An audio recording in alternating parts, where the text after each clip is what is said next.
This is Too Stubborn to Quit, a podcast that offers stories of resilience, reinvention, and the moments in life that force us to keep going.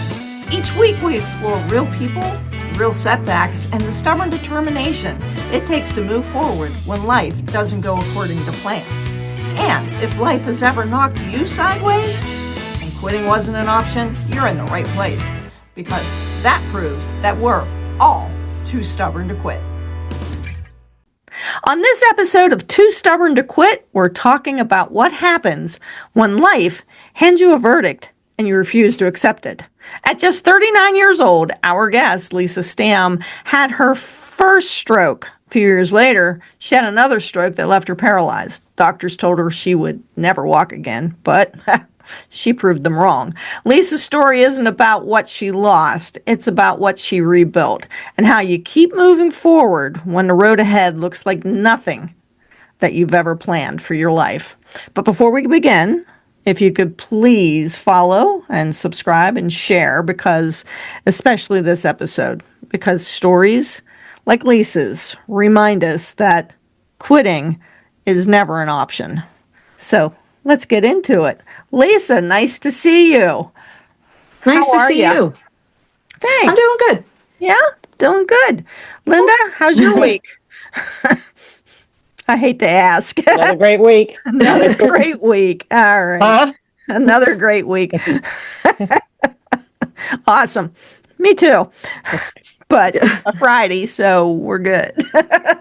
It's my Friday. Oh, it's everyone's Friday. So Lisa, talk to us. So it's kind of a crazy story that you have. And I know that you had it out there on TikTok recently, but Yes. your story's about when you were 39 years old, you had a stroke, which is kind of unusual to have a stroke at that age. So tell us all about it. It actually started before that. I had a blood clot and then was diagnosed with Antiphospholipid Syndrome. To me, it was just a whole bunch of letters. I don't know what they were talking about. So blood clotting disorder, I have to be on medication. I had pulmonary embolisms. They put a filter in my chest in the inferior vena cava to cut up anything so it doesn't go to your brain. And it didn't work. And it was a bit of a shock because you don't know what's going on when it's going on. You think you're okay. So at the age of 39, I went to work and my boss accused me of being drunk. And I didn't drink. Oh, So it was odd. Well, I worked half the day and my friends were very concerned about me and they decided to drive me home. I went to bed, got up the next morning, got the kids ready for school, drove them to school, drove to New Jersey to work. And I walk in and my boss says she's worse today and was ready to really get HR involved to get me in some sort of trouble for coming to work intoxicated, but I was not. So a friend of mine that I worked with said, there's something wrong and I'm taking her to the hospital. What they described to me was that I kept saying, my shoes are too big because I kept falling into the wall. Oh my. And I heard very clearly what I was saying. I was saying, I'm not feeling well, I have a headache. But what was coming out of my mouth was complete gibberish. And what they were saying to me was coming in as gibberish. It's a little weird place you are in that moment because you're not in your body at that moment. So my friend takes me to the hospital where I was informed that I had had a stroke. Oh my. By this time, the side of my face is drooping. I'm feeling a lot of numbness on one side of the body, pain on one side of the body, but no paralysis at this point. So, of course, once I find out what it was, and I'm arguing that that can't be the case. I'm 39 years old. How could I have had a stroke? Right. So I recover a little bit of, PT, but I lost a lot of cognitive stuff. I lost my sense of direction. I can get lost in my backyard. If I go into a store through one door and I go out another door, I am completely lost. Completely lost. I know people like So I that do have, haven't had strokes though.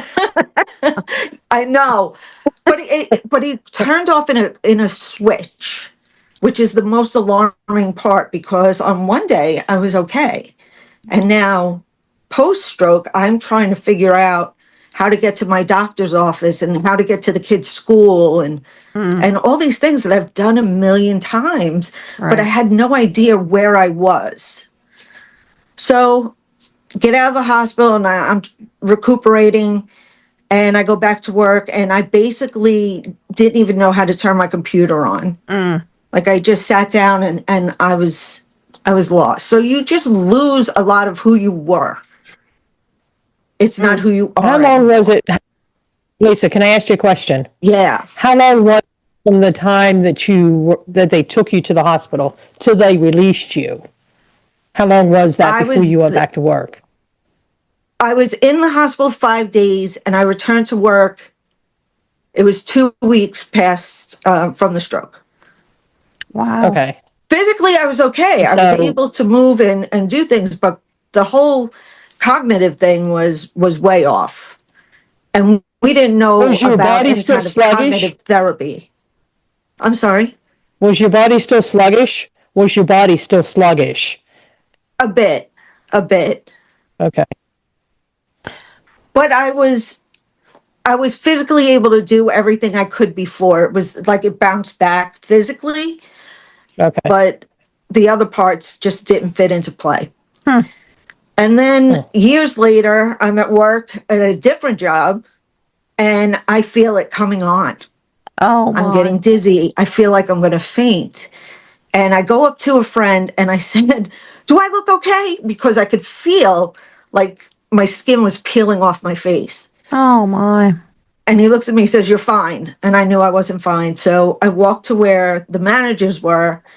And one of the managers recognized right away that there was an issue. And he grabbed me, sat me down, gave me water, called my husband, called an ambulance, and got me out the door and to the hospital. When I got there, they said it was a mini stroke. So the first one was a full stroke, and the second one was a mini stroke. From the mini stroke, it was a quick recovery, probably about a week. I was in the hospital a couple of days, went back to work probably about a week later. But I lost something in that stroke too. I lost my ability for word recall. So I may be mid sentence and I can't think of the word of what I'm trying to find. Like, I could be standing there going, and I can't say the word remote. I can't find it in the Rolodex. Like it just will not come out. And it's difficult when you speak publicly and you lose a word and then the sweating starts and the panic begins. But, because it's not something that you can visibly see on a person, Right. right? You can't say, "Well, she's disabled. I have a traumatic brain injury from this." It's invisible. Right. But with all this, I wanted to learn more about my condition. So I have antiphospholipid syndrome. Well, let's go to the hematologist. Let's find out some more things about it.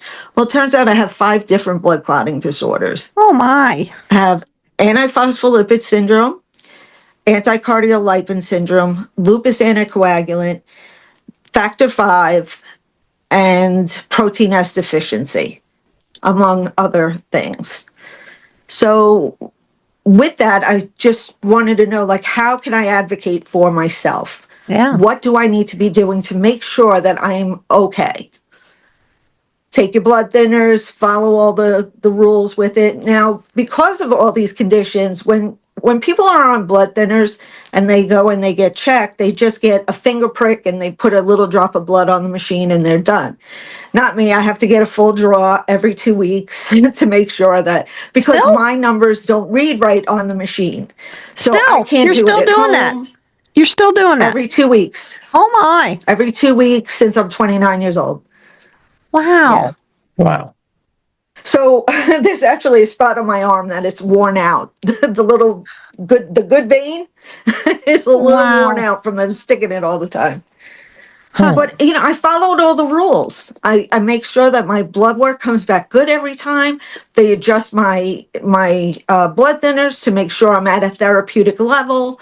And I've been doing that for years. I never miss a dose. I know how important it is. Because when it gets too thick is when things like TIAs can come on. And if it's too thin, you can bleed internally. So it's a very delicate balance. So with that, I'm diligent about it. Sure. So I'm at the same job that I just had the mini stroke at. And it's about 5 years later, and I reach for something and I hear a pop in my head. And with that, immediately my left arm goes painful. It's painful and numb. And I'm just in an absolute panic. I'm having a heart attack. I'm convinced I'm having a heart attack. I would be. There's an EMT on staff. I run to the EMT's office. I don't know what happened. I'm having a heart attack. And he's like, calm down. He's like, get back to work. Stop it. So once again, dismissed. I knew something was very wrong. At that moment, I should have pushed. But I thought maybe it is just a crazy thing that happened and it'll go away. So that was on a Wednesday. I worked Wednesday, Thursday, and I took off on Friday because I couldn't take the pain anymore. I had to work on Saturday. I was going to be the only one there to run the show. So I have to go to work on Saturday. Saturday's my mother's birthday. I drive to Staten Island to see her. Now, this whole time, I keep feeling something is very, very wrong, but I couldn't figure it out. I had a pain in my neck. I had a pain down my arm. I couldn't really move.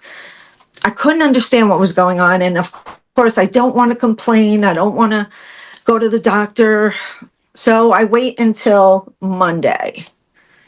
Monday night, I go to lay down and I'm immediately sprung right back out of bed. And I'm like, oh my God, I can't even lay down. This is terrible. Well, what are you going to do? The husband says, what are you going to do? I said, I think I'm going to stay on the couch. He says, let me give you a muscle relaxer. Okay.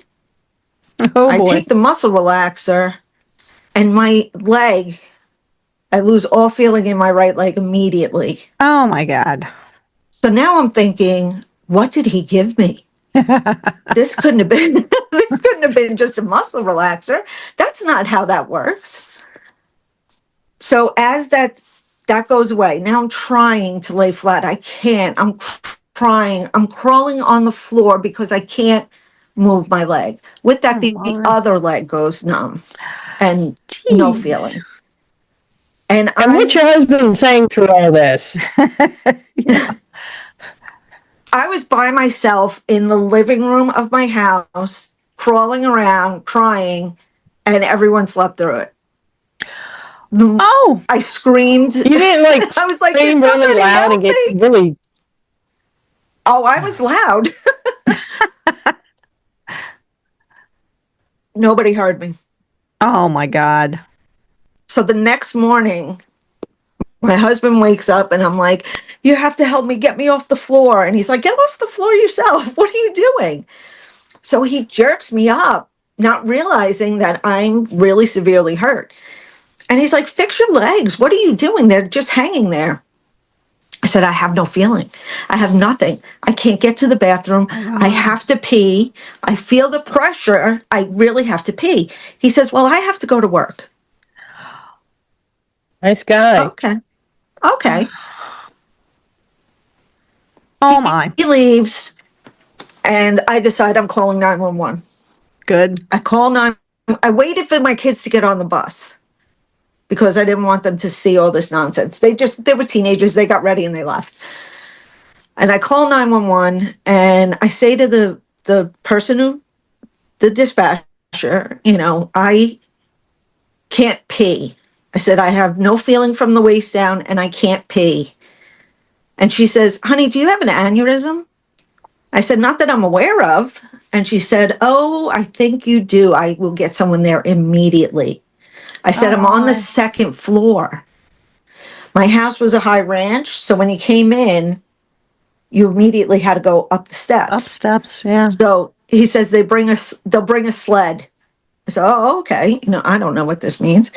So they get there, and with that, the husband comes back and he's like, oh, you're really overdoing it. I'm like, dude, I'm going to the hospital. So he says, I'm going to come with you. I said, no, stay here. I don't need you. Yeah, I don't need you now. I don't need anybody. I'm taking care of this. So Damn. they put me on the sled and they shoot me out the front door. And the next thing you Skied know, out the floor. I am on my way. And I get to the hospital and they are just so rude, but so rude. I said, I have no feeling in my legs and I can't pee. How about on a bedpan? No, I'm trying to pee my pants right now and I cannot pee. It will not come out.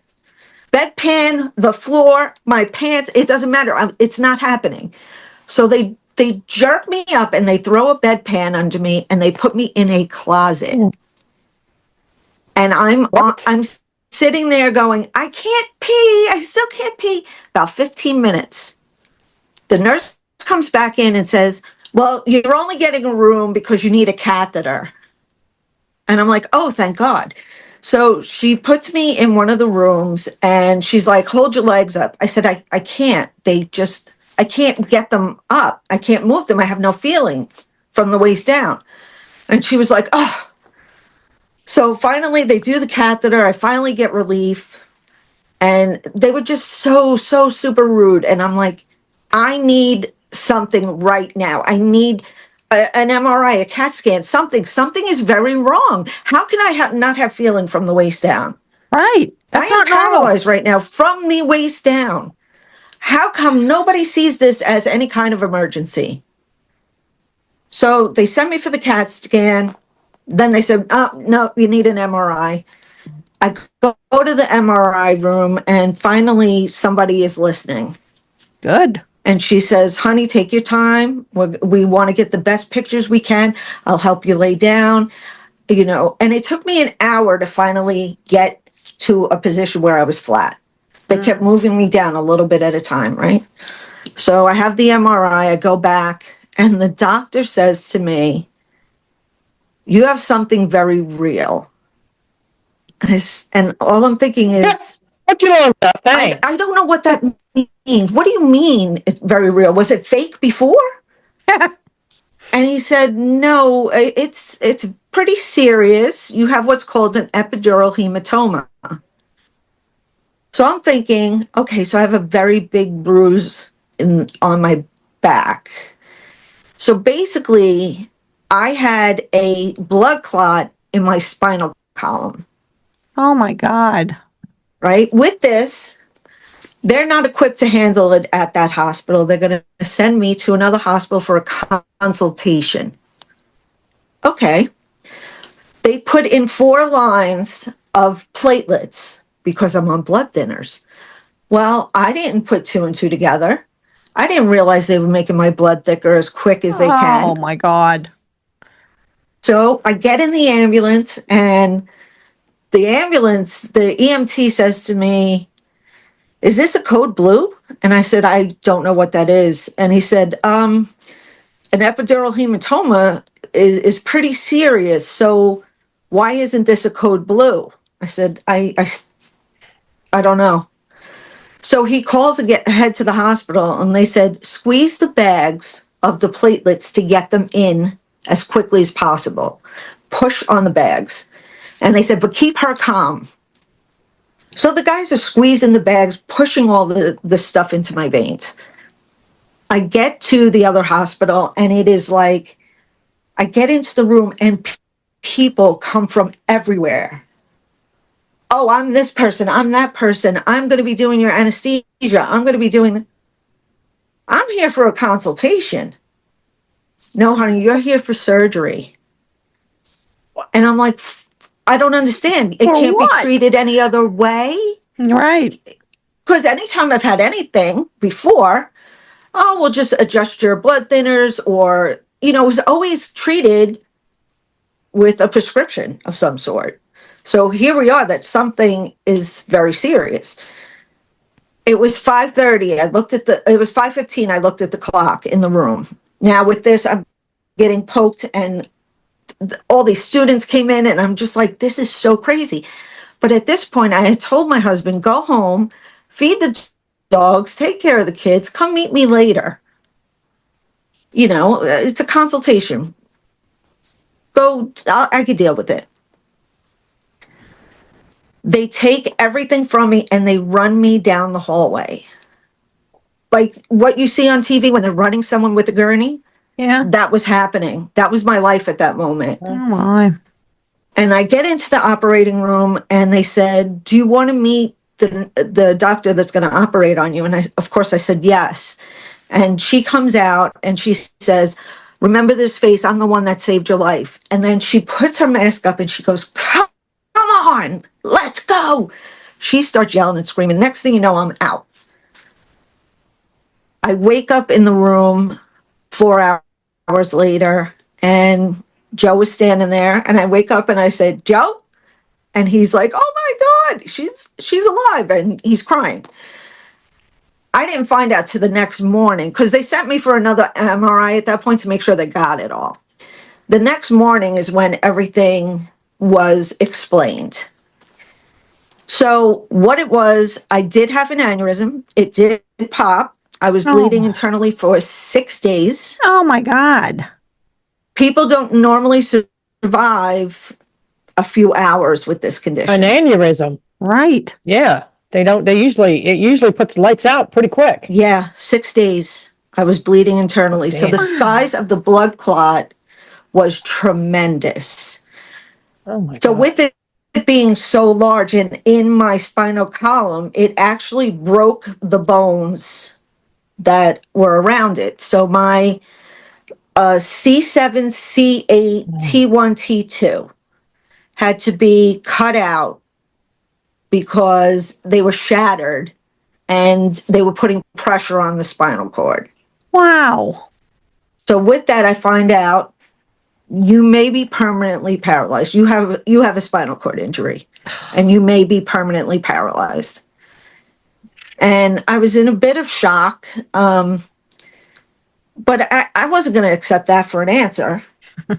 No. They told Joe when he got to the hospital, she's not going to walk again. She may not even recover. She may not make it through the surgery.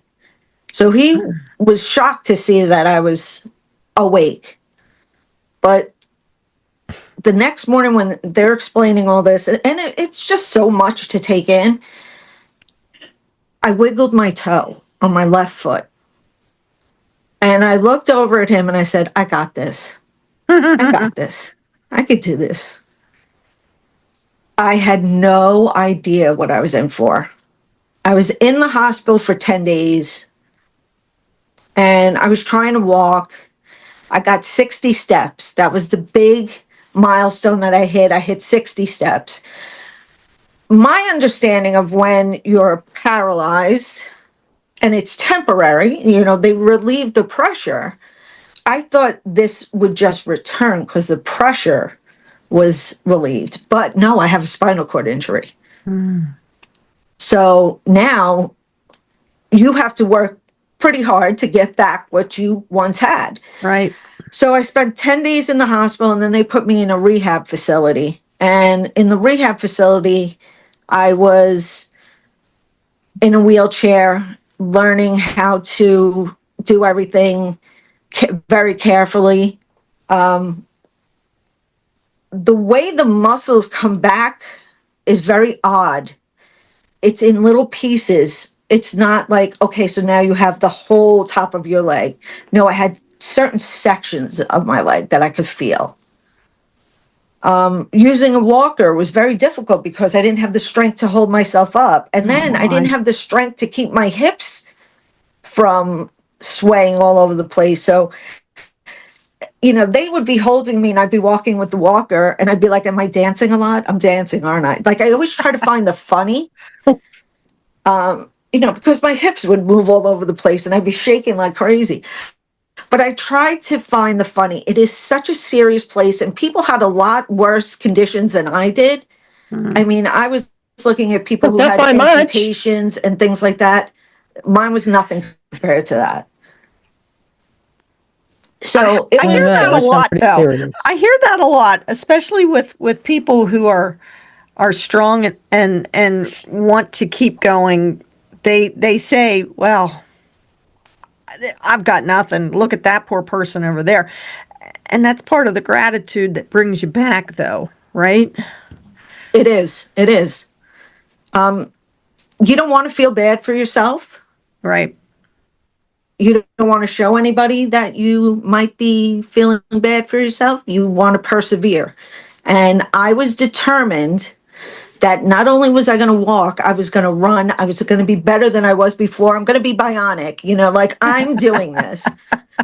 So for a month, I was at this rehab facility where they were just fantastic. One of the tasks that I had to do was I had to be able to cross the street in a certain amount of time to graduate.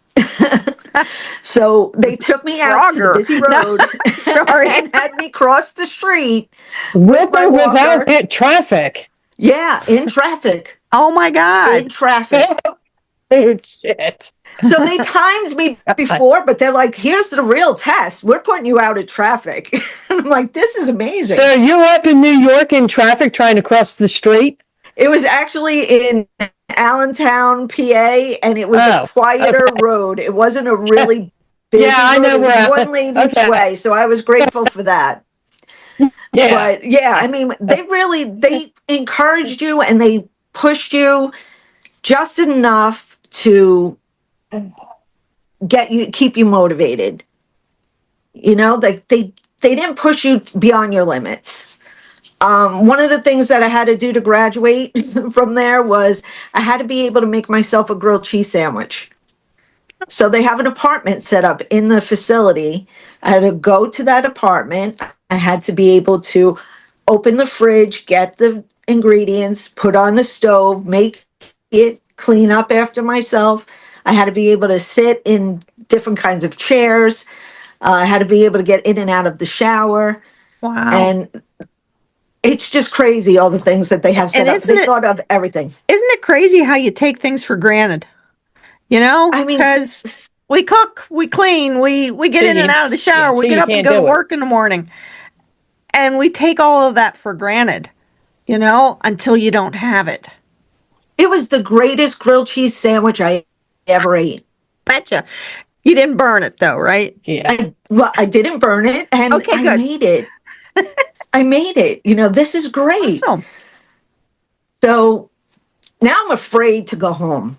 There are different obstacles at home. When you're in the facility, there's someone there holding on to you to make sure that you don't Yeah. fall.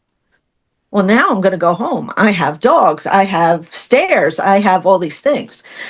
So we practice stairs a lot because, like I said, you walk in my house and it was straight up to the second floor.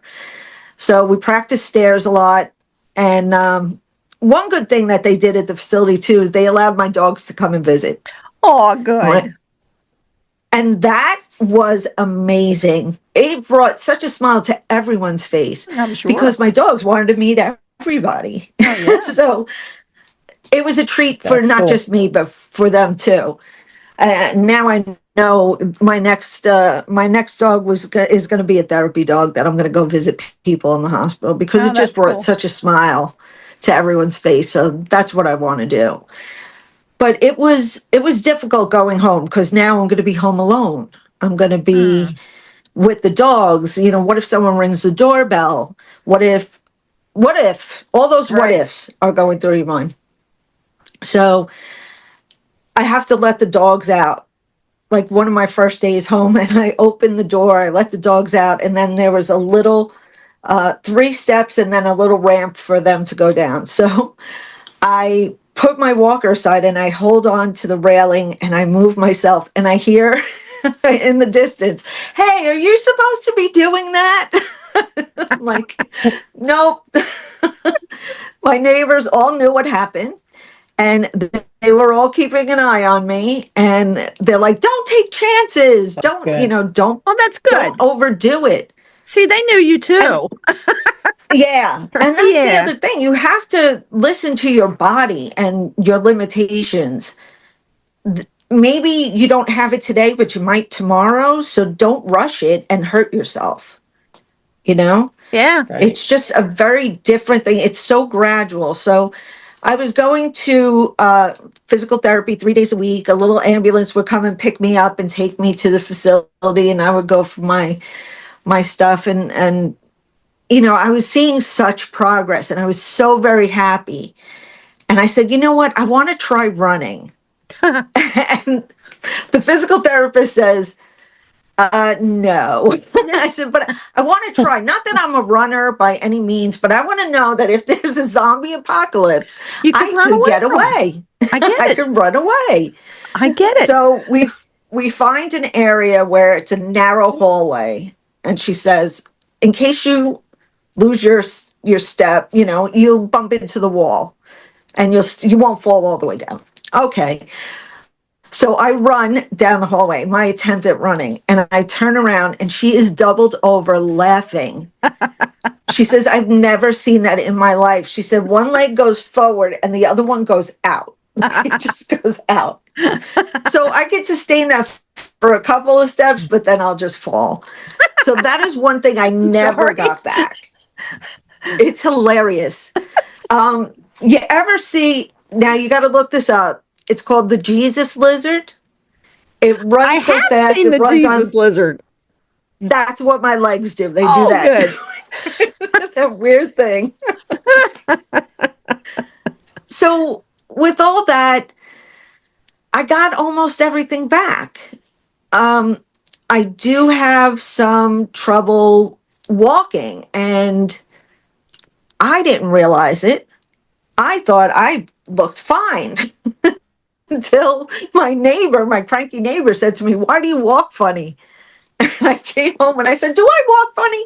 Yes, you have a limp. And I'm like, oh, all right. I didn't realize it. Yeah. So that's something that I never got back. But I mean, for all the things that I went through, I'm fine. I'm fine. I can't run. I can't jump. Was never going to be a runner. Was never going to do a decathlon. Was never going to run a marathon. Probably not going to be in the Olympics. It's okay. Never. Yeah. Was never on my bingo Yeah. card. So you know what? I'm okay with it. I'm So, okay. how long has it been since all this transpired? How long have you been able to do everything except run and jump? So that was in April of 2015. Oh boy. I went back to work full time in August of 15. So 3 months I was out. Wow. I was determined. I was going back to work. I didn't want to sit at home. It drove me crazy. And I just decided that I was going to live a normal life and nobody was going to know. Okay. So far, so good. I did give the doctors a hard time. You know, I always pushed the envelope with my stuff. You know, one thing that did happen that was quite funny is they told me that they were taking my license. And I'm like, okay, how do you do that? Well, we send it into Harrisburg and then they put a freeze on your license and Yeah. you can't drive until we declare you okay. You would have to take a driving test that is 2-hour classroom and 2-hour driving. Mm. And I was like, I'm not 2 working hours? right now. Yeah, 4 hours. I was going to say, where are you driving 2 hours? Good grief. Yeah, really. Yep. Isn't that crazy? Huh. So they said, it's a $400 thing and it's not covered by insurance. I said, I'm not working right now. I don't have $400. So I kept trying and trying and trying to convince them. And then one of my last visits to the doctor, I said, Doc, really, check my strength in my foot. My strength is back on the right side. I'm able to turn my head. My range of motion is back. My strength is good in my arms. Like, do I really need to go through this? And he said, all right, I won't send the letter. I won't have them take your license. Yay. And I said, good. Oh, this is great. And he says, how'd you get here? I said, I drove. And he's like, he goes, how long have you been driving? I said, a couple of weeks now. I said, there's no way you're going to take everything from me. No. You know, And why should my they? independence. Right. No, that's crazy. So if you unpacked a whole lot of stuff here tonight, but I guess my question Yeah, that was is, a big box. yeah, it was a pretty big box. I agree. My question though, Lisa, what would you tell somebody else that is having even an inkling that maybe there's something wrong? What would you tell them to do? They have to be an advocate for themselves. Google is not always the best way to get your information. You have to go to the doctors, but you also have to push back. If they tell you, oh, don't worry, it's just a headache, you can actually, fend for yourself with that. Don't let them dismiss you. If one doctor doesn't tell you what you think is going on with your body, because you know your body, you know something's wrong. Right. Find another doctor. Find another way. So this was a significant brain injury. And I know that a lot of people have, like you say, it's an invisible illness. And I know that there isn't a lot of research out there on, I mean, there's probably more now, but there, brain injuries are still the mystery, right? I guess, how does a person know? I mean, anybody that I've ever known with an aneurysm has died within minutes. Like they're walking down the street and fall and they're done, and so you to have lived for 6 days with an aneurysm is a miracle. It's miraculous, It's insane. Yeah. The odd thing is I you have a hear question. the pop. I heard it. I heard it internally. That's crazy. Go ahead, Linda. And I knew that So I do have a something question. serious happened. I have a question for you, Lisa. Yeah. You went through something that was massive, okay? And you had a husband there that was like blowing you off. You had doctors that were blowing you off. Just basically everybody around you was telling you were batshit nuts by the sounds of it. Mm-hmm. Okay, one, how did you not get extremely pissed off and tell them to go fuck off? Excuse my French, but I mean, at some point, you had to have been extremely angry at these people for not listening to you and then putting you in a position where damn near killed you. I didn't want to use the colorful language, but I'm so happy that we went there. So yeah, I'm sorry, but this happened, and he was being so rude to me, and he left and came back. He was like, I'm going to go with you to the hospital. And I told him, fuck off. I don't need you. I don't need you. I don't want you. Don't come there. Hence, we are divorced. 2 years later, I was done. Yeah. I didn't know whether I should take it there, but it was like, hearing that from a man that's supposed to love you is like, sorry. There's a nerve there that it hits, and it's like, what the hell? That was definitely the beginning of the end. That was, I could see disrespect just was not forgivable. That's it. It just wasn't. And I did my best to hold things together, but you know what? I love me more than I loved the situation. Well, absolutely. I mean, I said, I'm taking care of me. You're not going to take care of me. That's it. You love yourself more. Yep. Nice. Yeah. And that's the thing. And sometimes that things like this, you have sometimes worrying about what they're feeling is actually more baggage on you. Where without that, you can take care of yourself without all that action. It's like, go take care of your own shit and I'll take care of mine. Exactly. Even though you might not have, you already got a lot to deal with. You don't need that back there. He tried to make it up to me by, doing things around the house that would help me, getting me, like bars for the shower and a shower chair and all that. But then, the disrespect came back again. And I just couldn't wait to get, and that was part of the determination why I wanted to get back to work, because I knew I had to be self-sufficient. Yeah. I had a plan, because at that point, as far as I was concerned, I was done. So it was all about getting me to a point where I could be independent, even with all of this. So I guess, I got to tell you, girl, you did great. yeah, you definitely Thank you. did, Lisa. I've known you for a while. We tend to call you the pit bull, but I guess that intestinal fortitude, the fact that you had nobody to help you, the fact that you knew that you had to get better, you had no other option. You didn't have an option. No. So if there was another person, regardless if they're sick or not, maybe they're just facing an issue that they don't have an option. What would you tell them? What would you tell another person in a position without an option? How would you tell them to pull themselves out, Lisa? There's always the option. Choose yourself. Choose yourself. You're not doing this for anyone else. You're doing it for yourself. So pick yourself up, do whatever you have to do, and march forward. There's no other way. There you go. There's always options. I love it. Lisa or Linda? Lisa, Linda, Lisa. Linda. So it's funny because my boyfriend's family calls me Linda. So I'll answer to Linda. Next time I see you. Lisa, that was a really powerful, that was unbelievable. I mean, just wow, is all I got to say.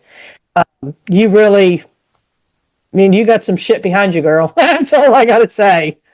Yeah. You really she's do. She's from New York. A rough It's road. impressive.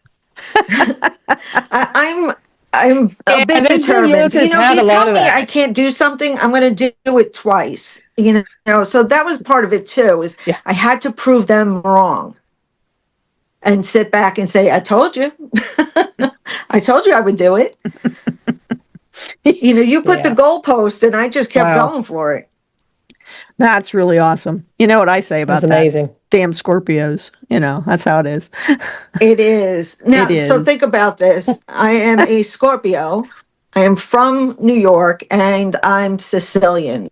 So don't mess with her. 3 strikes right there. Don't mess with me. There you go. It's that Italian. Even know it. Yeah. It's that Italian heritage. I got you, girl. It is. I understand that. Yeah. It is. I wasn't going down without a fight. You got Pam there that's a Scorpio. Linda's almost a Scorpio. She's kind of on You're a November Scorpio. You're even more ornery than I am. I am. Hold on here. So I've got a document that they think that I was actually born in November, not December. No. October. Yeah. I don't actually know my true birth date, to be honest with you. I found that, oh my God, when did I find that? A couple of years ago. Oh, no, it was my Social Security document came in, and they have my birth date as November 18th, not October 18th. And I'm like, what the fuck is this? Excuse me, but That's crazy. Yeah. So, you know what? Hey, you know what? Strong women, that's what it takes. It is. It is. Yeah. It's a woman's world now. We do what we want, when we want, and how we want to do it. So to change the subject slightly. Yep, sometimes you have. You have, I'm going to give you some plugs here, Lisa. You've got a TikTok channel that you've been very active on. How do people find you? It's actually my full name, Lisa Stamm, on TikTok. Okay. And Instagram. All right, and you have your own TikTok store, and I do. You're able to. You sell things. I am a TikTok shop affiliate, but I'm going to be a TikTok shop owner. Ooh, that's We good. are looking into starting a little print on demand business. Very And good. so I'm hoping that that will start soon. And then we'll actually be a TikTok shop seller Good. and Amazon and all Nice. other places. That's something that we're looking into right now. Very good. Well, congratulations on that. That's That's awesome. exciting. That's It is. exciting. So you made it through the storm. Oh, and I do need to ask. You haven't had any other issues? No? Something strange that happened with that. For my entire life, the right side of my body felt different from the left side. If you touch me on my right side, it would, you know what? When you put your hand on that Tempur-Pedic mattress and it depresses and then it comes back up? Yeah. That's what my Yeah. right side felt like. So I would feel someone's fingers long after they took their hand away. Weird. And I always thought that was really odd. And I went to many doctors to find out what that might be and got told I was crazy. Well, guess what? The surgery to take everything Fix out that. here must have released that nerve because I don't have that problem since that surgery. Wow. So there had to be something in my neck prior to this. Yeah. Next, You would have had that for a long time. yes, as a kid. The fact Wow. that nobody caught it. No, I mean, your doctors, none of your doctors, like, damn, Nothing. girl, do you have a good lawyer? I mean, you really Yeah, need a the good lawyer lawyer said to I just don't clean have a house. case. He said I don't have Oh, a case. no. I'm like, this is malpractice at No its way. Wow. Wow. No, it's crazy. I always knew that It there were is a things good, that were wrong. it is a you good know? female lawyer. Yeah, Right. that's I probably think that's you what I need. need to find. Yeah. Yes. Yes. You need a good female lawyer. You got to rock their doors. Yeah. Sorry. I know a couple. So anyway, Lisa, we've been on here about an hour, and that's we're running kind of long. So is there anything you would like to add? No, nothing I'd like to add. I just want people to hear this story and know that they can get through anything as long as they put their mind to it. There You you can't go. give up. You got to fight. Alrighty. So if you Lisa, have thank you for being too stubborn to quit. absolutely. Of all the people I've ever known, Lisa is definitely, she fits into that mold of too stubborn to quit. And I want to thank you ladies Yeah. for inviting me on. I'm honored to be here. Our pleasure. And Pass the word, because I will. thank you. I will. so if you guys have made it to the end of this podcast and you loved this story, please share, follow, subscribe, leave us a comment, talk to us. If you want to talk to Lisa, we'll make sure that we pass the message along. And so Absolutely. until next week, look for us in all of your favorite podcast places and on YouTube. And like I said, subscribe, follow, share. And until next week, we'll talk to you later. Thanks. Bye. Thank you. Bye.